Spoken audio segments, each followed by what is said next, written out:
Recording's on 15 minutes forward, then let's get the speech again. It's opening. And it's 13/3/2008. What's happening now? Are they yours? Yes. On your desk? So we can use those.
because he hit this flat. Right. So in order to come up here, he has to go up from wherever the lift is, Yes. onto the 7th floor Yes. walkway and do that. Yes. Right on the right? Yes, because to get down to the 6th floor, you have to go down the stairs which are in this point here. And they will lead you into the pods down here. So, but he can't. No. If he came along here and got into this particular pod, what happens? Yeah, you can only go up. Yeah, you can't walk across here. You can't get past that point So he there. can go up to where? Which comes here, to the 7th floor, or you can go all the way up to the 8th floor, but that will only give him access to... 8/3, is that right? Yeah. It looks like there'll be a flat door there. So to get access to that side. you have to come down. To this side. He can't. Yeah. This is 874. Is that right? Yeah, that's pointing there. That's 874 there. Right. So that's 873 there. I see. So to get to 874, you can go up there to get across to it. You'd have to walk all the way along the 7th floor and go up that pod. Because there'll be a Right. And this way. And so how would he? If he went up this pod, it's no good. Yeah. So he has to get up there. How does he get up to the 7th floor? stairwell there. Yes, he takes up that's very well. Yeah. He takes up that stairwell Yeah. and walks as well past that pod. Yeah.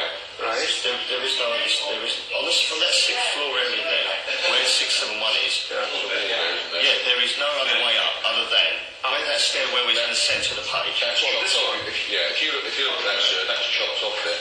This runs all the way down here. The foot's the stairway. I've got that. So, The only way you can get into this little block here, where all those flats are, which block are you pointing to? is this section here. I see. The only way you can get in or out is via this stairwell.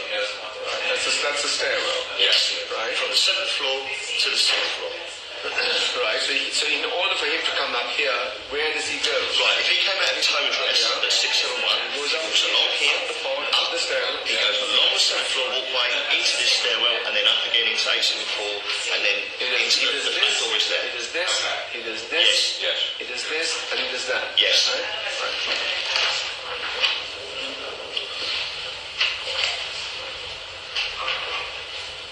You could write in big letters.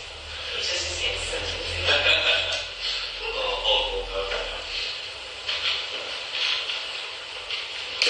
I was astonished at that when I saw council saying, "Taste the best Am I the last of dying breed who, of course, their prince inspired by their parents? Do you know anybody else who does it? Or am I the only person? Then I've read this about this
I moved one up there in the back row. Is that okay? But I'm just gonna replace it that one. Because that one was actually. Just replace that chair. Yeah, I need to take you, if you want to swap it, yeah, swap it. Okay, thanks. Oh, she's put the equipment on. She's put it on.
turns exactly where, he was told follow the Fiesta. And where did he follow the Fiesta to is this. If you please look in your graphics bundle and turn to page 6 first of all.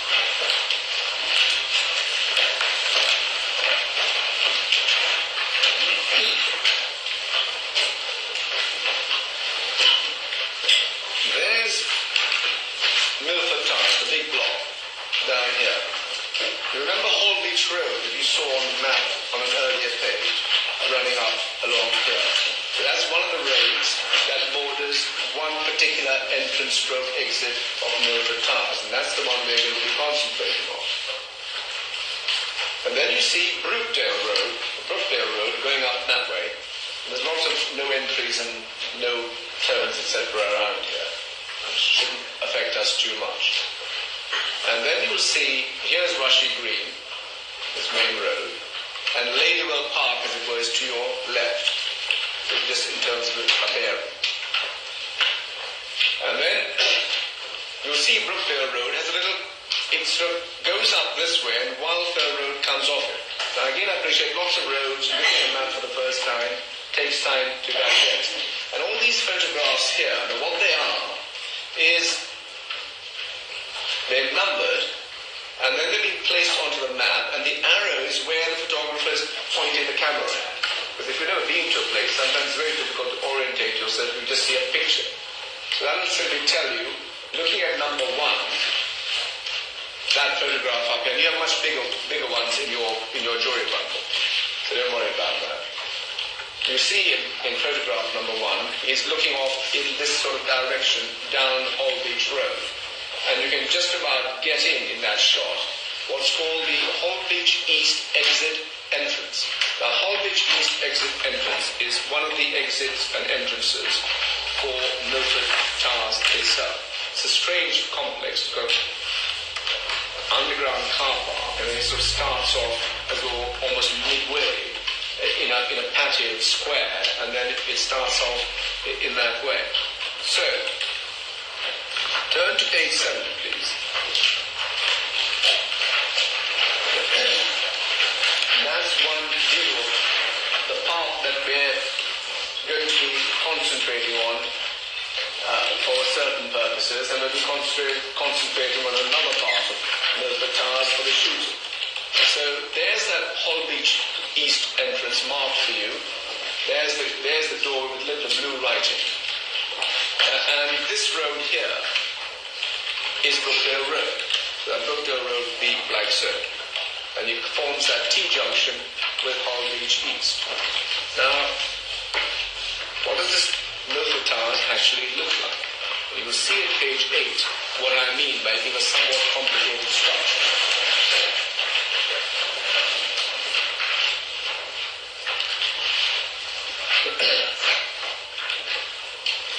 There's Brookdale Road up here, marked for you, to get your bearings. And we saw on the map 2 pages earlier. And there is the exit, entrance of Holbeach East. You can't see it because it's just underneath that block. Now, in order to get to where Mr. Gray was to be murdered,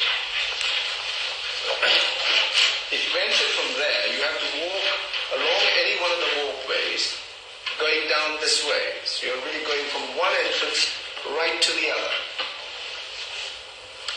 And as you can see, there are, it starts as well almost mid-air because there are lots of roads underneath it and car parks underneath it. And so anyone who was planning to see Mr. Gray, having come in from that side, would have to be taking one of the walkways on any one of the floors up to there.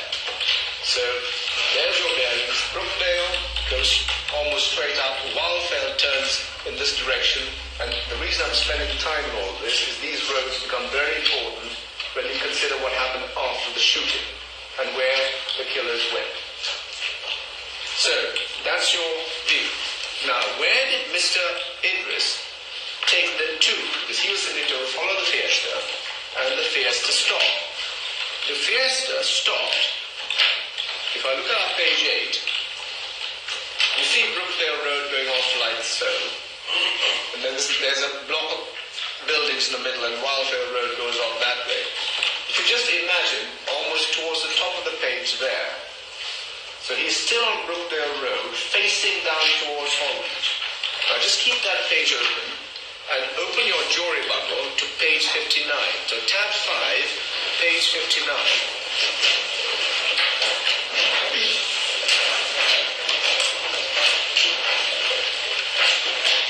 These photographs have been taken much later for the purposes of the trial to get certain views.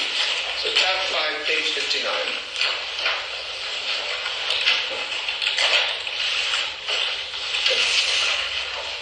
So there's Brookdale Road again, and there's Wildfell turning off, you can just about see it. And you see that where the fork occurs, there's a green bin. I hope you can see the green bin.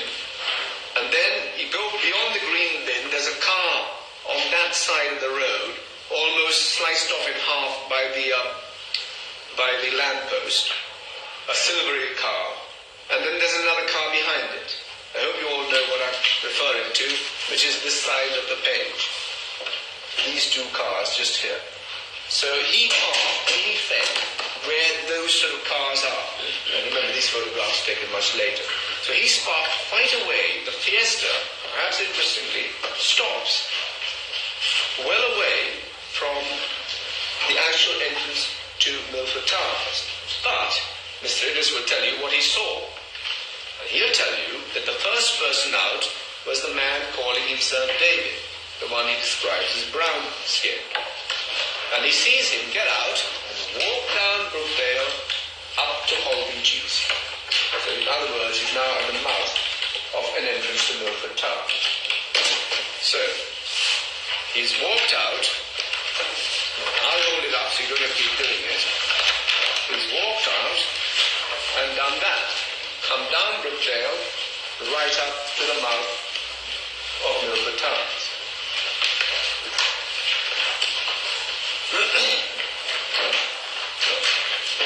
And looking around, then he sees two people from the Fiesta get out and join him in Holbeach East.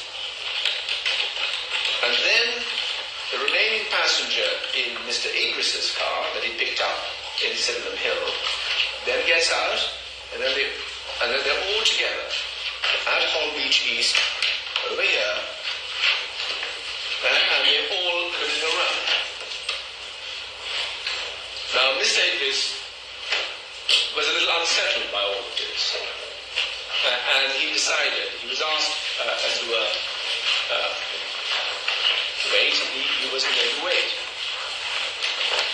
And he left. And he said he was there for about 2 minutes. So remember, it's now coming up to about 7 in the evening. What is the position once you enter from here and make your way, how do you get to the other side? Turn to page 9 of your graphics, please.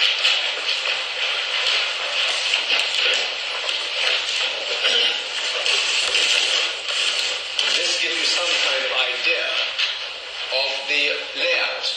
We've now come, remember from that aerial shot, you come in from Holbeach East, you go right to the other side to where the killing takes place. Now remember I told you this building seems to start mid-air. This entire paved patio area with these strange things is in fact called the 5th floor. So lots of underground levels, roads and car parks, and here's the 5th floor. Now, you see these strange pods that you would have seen in the aerial shots. Those are the pods that house stairwells. And you can see there are lots of walkways. Walkway up here, walkways. No doubt at the time the architect might have been quite pleased with himself. But this is what it ended up with. Now, in order to get from Mr. Warren Gray's home to where he was killed, this is what happens. Number 671 is Warren Gray's home. You may want to write that next to number 671. The deceased, Warren Gray, is 671.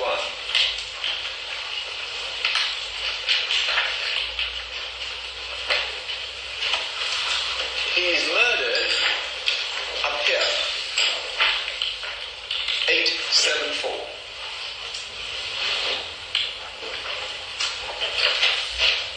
Now, for him to get to his friend's place, he has to come out of his door onto that 6th floor walkway. He has to go up the stairwell, but he can't access that flat by going up to the top there, because they all seem to get blocked off. So to get to 874, he has to go up to the 7th floor, then walk along the 7th floor walkway, enter the next pod you can just see, and that takes you up to 874. So you see, all a little complicated. And these complications may in fact have some significance because the killers are there for quite some time. Remember, they got there shortly before 7. The killing doesn't take place till just gone 8. But another complication for the killers is, of course, that Mr. Gray was not in his flat. He was up visiting his friend, Mr. Higgins, in Mr. Higgins's flat during that time. So, if you go to page 10, you will see what I mean by the kind of route and the way to get there. On the 7th floor landing, I'm looking at the picture here. You see, he can't take this pod up, which is a pod that would be just when he comes out of his door, because that won't take him to number 874. It may take him to 873, but then 873 in fact blocks off the walkway, as it were. So he has to go along here, and you see this is the kind of cutout. It's been done in yellow. So you can imagine what's inside there is these pictures. So what's there is that stairwell. And you've already noticed the blood, and of course that is all going to be relevant. And you'll see a little sign here saying 874 and 875 only. So only 2 flats could be accessed. You can't get to 873, etc. And 875 was boarded up, and it hadn't been used for quite a long time. So the only flat, when you go up those steps, will be just one flat, 874. What happened?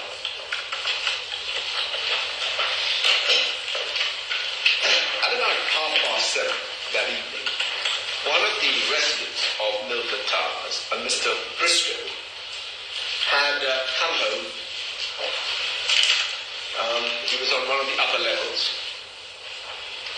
and he decided to go to the off license.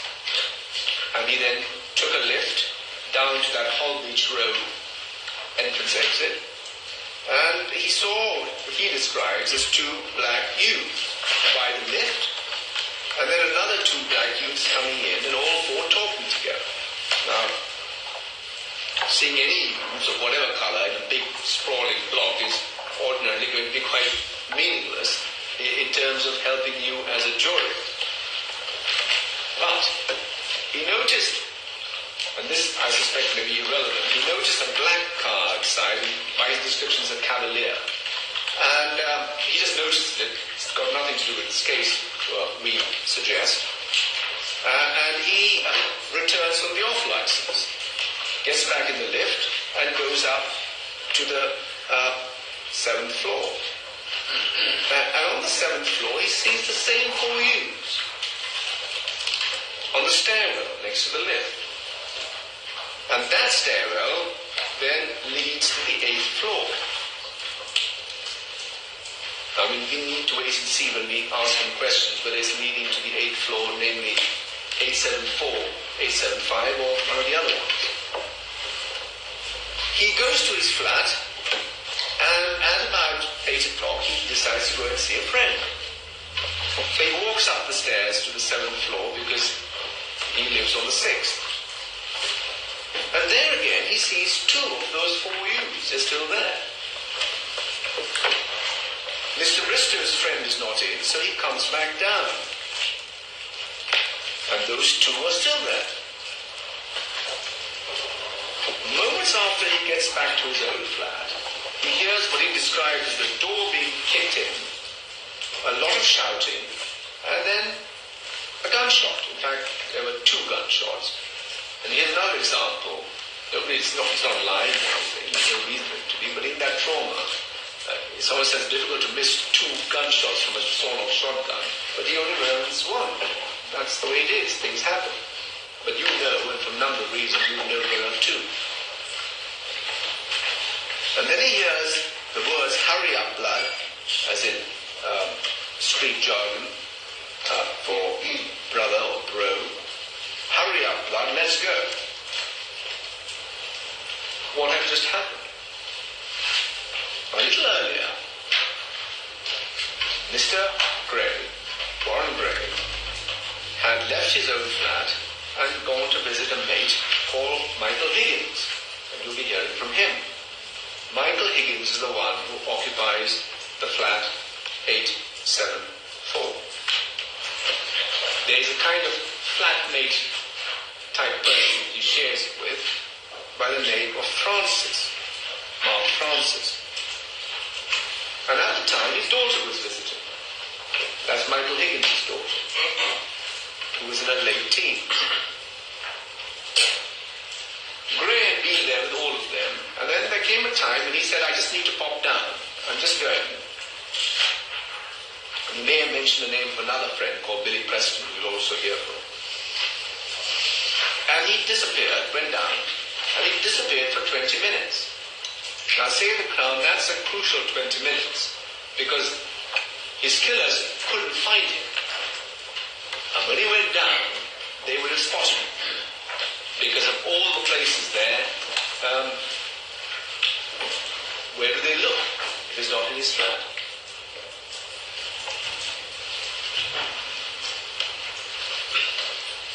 He was clearly confronted by his assailants, who he obviously had not realized were lying in wait for him. And maybe by being where he was earlier, in his friend's flat, it might have given him another hour's life. They clearly meet up with him, and he's now running for his life, because that's all his blood in the stairwell. And he's running for sanctuary, said the Crown, back to his friend Michael Higgins at flat 874. And he's being beaten along the route. All these have been swabbed, and that's all his DNA.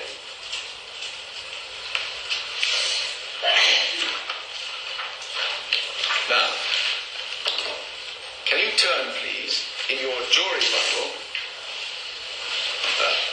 to tab 4, starting at page 30.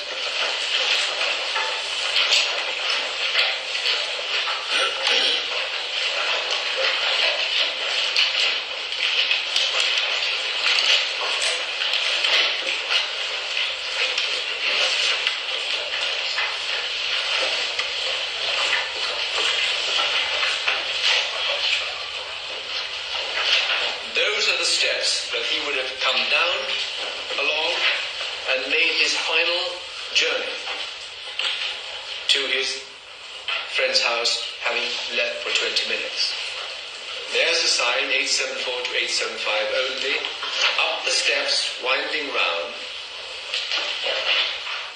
And you will hear from the post-mortem, he had several injuries around his mouth, etc. So he clearly was being struck. Page 32, there he is, more of his blood. 33, the final few steps, and his friend's flat is just appearing at the top of our page. And you can see more blood smeared against that wall. Page 34, another shot looking up the stairs, and you can see that kind of spray effect once you're already bleeding if you're struck again. The spray coming out. He's still not been shot. Page page 35, there's his friend Mr. Higgins, Michael Higgins' flat with the iron door as possible protection from the wooden door. And notice, as you enter, you can just about see something that looks like a vase with some strange brassy bits, like Chinese flowers. Again, that is relevant. Mr. Higgins, Michael Higgins, will tell you that Warren Gray burst through the door. And of course he was. He was running for his life. Followed by the gunman. Mr. Michael Higgins remembers there was more than one person. As soon as he saw what that man had in his hands, he ducked, Higgins, and the first shot was fired. The first shot struck that area of the vase. Look at page 36. Having come in through the door, there's more blood of the deceased now inside his friend's flat.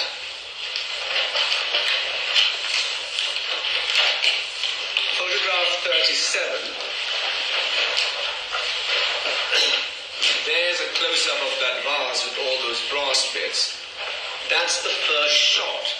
The first barrel was discharged and it missed Warren Gray. And where it struck, go the page to page 38. You see the TV. You see part of that brassy vase thing over here, do you not? That's the middle of that brass. And there is where you see it struck the wallpaper. And the police have recovered the wadding, and there are pellets around here as well. That's the first shot. Page 39 is a close-up of that first shot.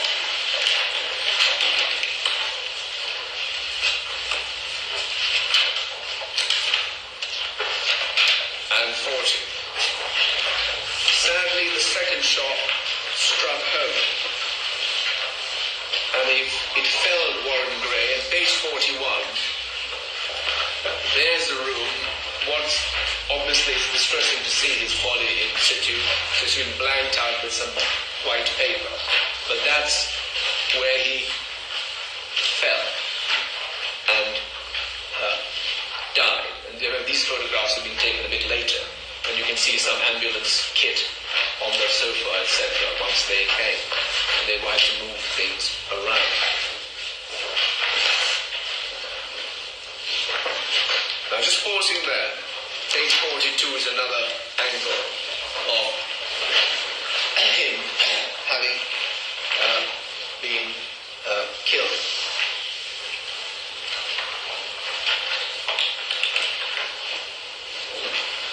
Several defendants, one gun, one man's finger on the trigger.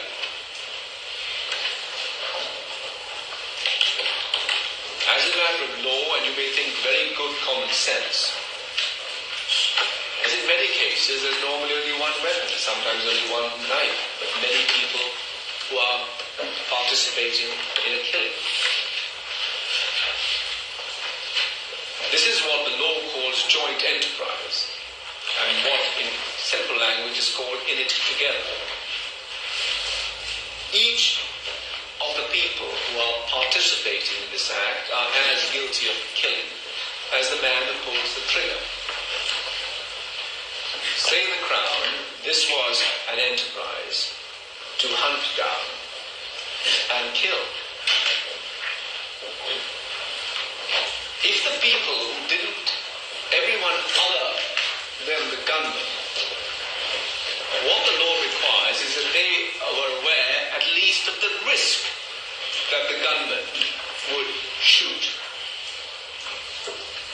and cause really serious harm, let alone kill. That would be enough. That they appreciated a risk that the gunman would cause at least really serious injury. Say the Crown here, we can put our case even higher than that this was an enterprise where they all appreciated, at the very least, the risk that he was going to be killed, let alone merely seriously injured. Okay. One or two people setting off in this kind of enterprise makes these enterprises more difficult. You may be overpowered. He may have friends, the victim. And that is why you need numbers. It is an essential part of this plan to have numbers. It is people feeding off each other, having a strength in numbers to carry out and do something that they will be highly unlikely to do alone. It is the equivalent of hunting in a pack.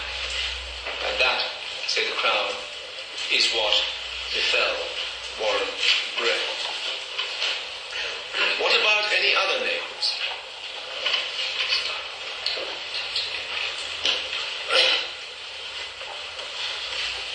Stuart Dan, who we'll hear from, was on that patio level, 5th floor level. At the time, he was living with a lady by the name of Miss Townsend, who we also hear from. Stuart Dan was getting his fishing gear ready, which was stored in one of those cupboards that you come out onto the patio area. And he remembers hearing shouting. And about 10 seconds later, one bang. He went outside to look, and then he hears a second bang. He recalls hearing someone say, "Run, just leave it." And then he saw people running along that 7th floor balcony, that walkway. Because remember, you have to walk down that windy stairwell from the 8th floor, get onto the 7th floor, and then on the 7th floor you can go all the way around, right up to Holbeach East, and then take the stairs or the lift down there. So it's a direct run to the other side. He recalls one of them as being mixed race, light-skinned, with a shaved head. And you will hear in due course of the hairstyle that Michael Peters had at the time he was arrested, and it certainly isn't what he has now. It was a very close cropped hair. He saw that man running along the 7th floor balcony towards Holbeach.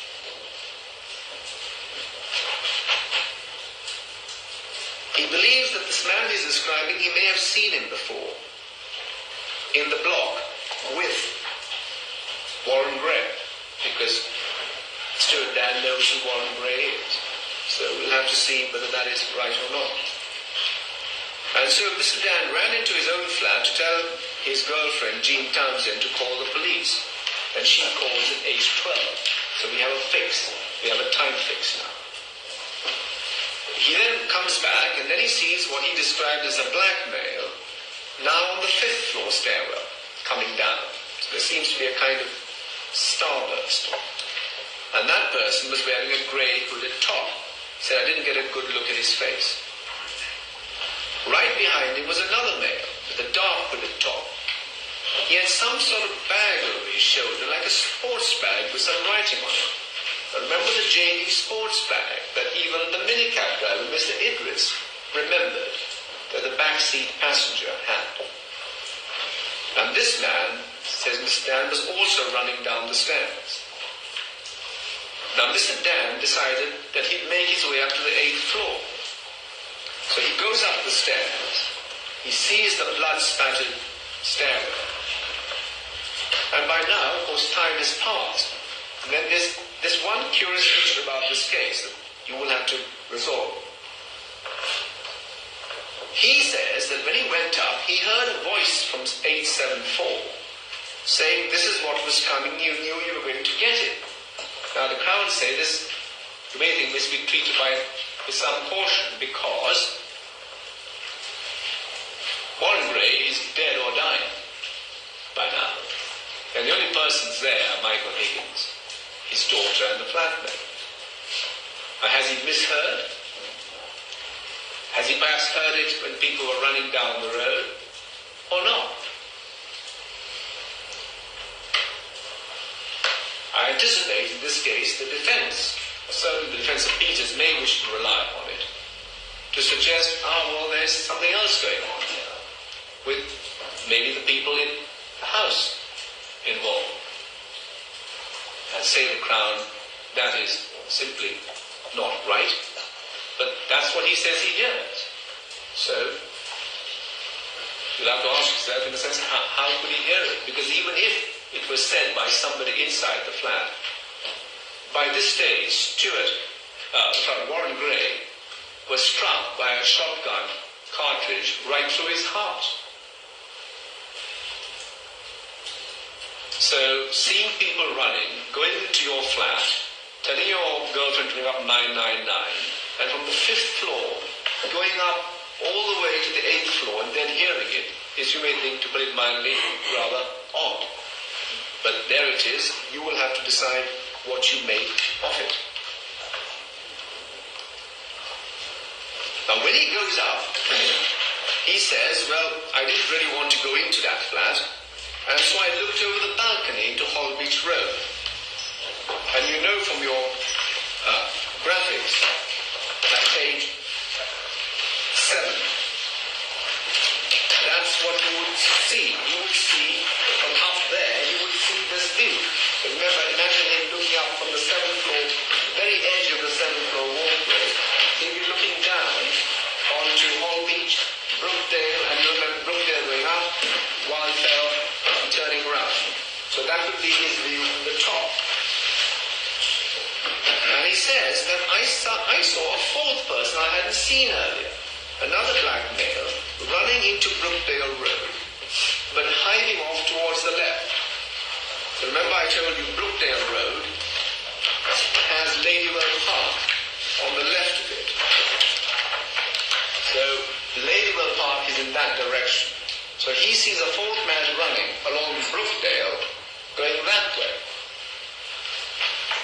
The other 3 he saw turn at that junction, turn to their right. So they're running into Wildfell Road.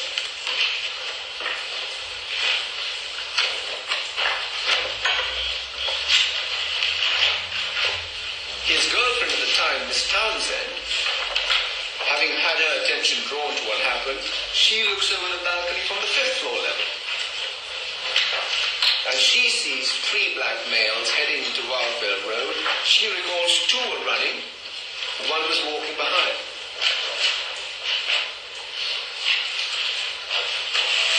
So that's the starburst out after the shooting. Who was responsible for the shooting? Helen Bork, another resident in the area of Wildfell Road now, even she heard the bangs. And so she was in the back of her house and she made her way to the front. And so she has a view of this junction here called Scrooby Street.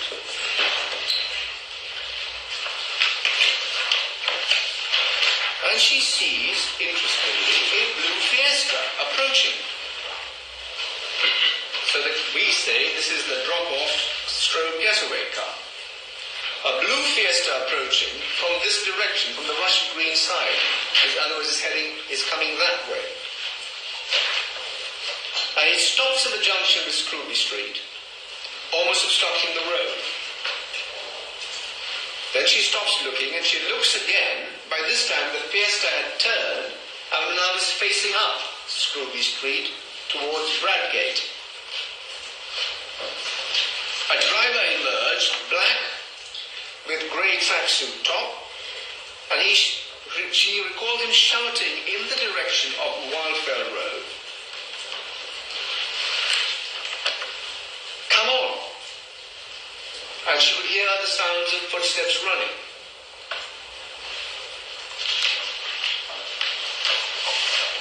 So whoever the killers were, one thing you can be sure of, they were clearly the people who were collected, left in the Fiesta, and followed in Mr. Idris's cab. Whoever they are. After a minute, she looked back again, and the driver was back in the car. She could then hear police sirens, and then the Fiesta drove off. Now, whether the Fiesta, it may seem that the Fiesta drove off without the people he was waiting for, because he heard the police sirens. And you'll see in a minute why I tell you that the people he was waiting for didn't appear to have gone into the Fiesta.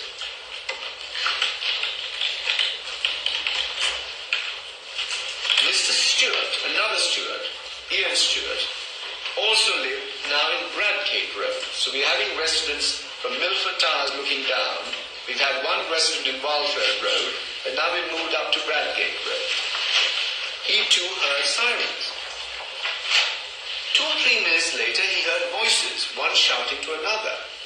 He looked out and he saw what he initially describes as black males walking from Scrooby Road, from that end, Scrooby Road end of Bradgate Road, and coming and walking in that direction, heading towards Rushy Green.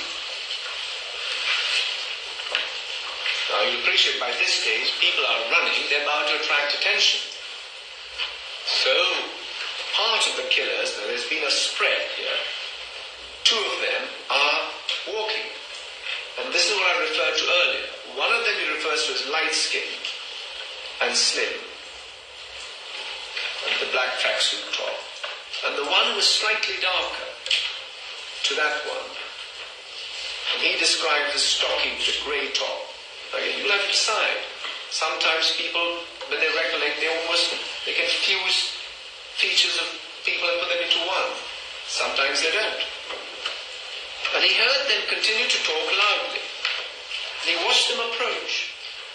And the second one, the one he describes as slightly darker, removed his grey top and quickly put it into a wheelie bin outside number 20 Bradgate Road.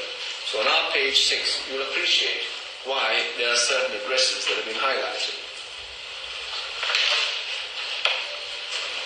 And later, once police had arrived and it became clear what had happened, as one would expect of any citizen, Mr. Stewart went up to the police and drew the police officer's attention to what he'd seen. I saw somebody take off their top and stick it in a bin. And now, after lunch, we move to what was found in the bin. And what was found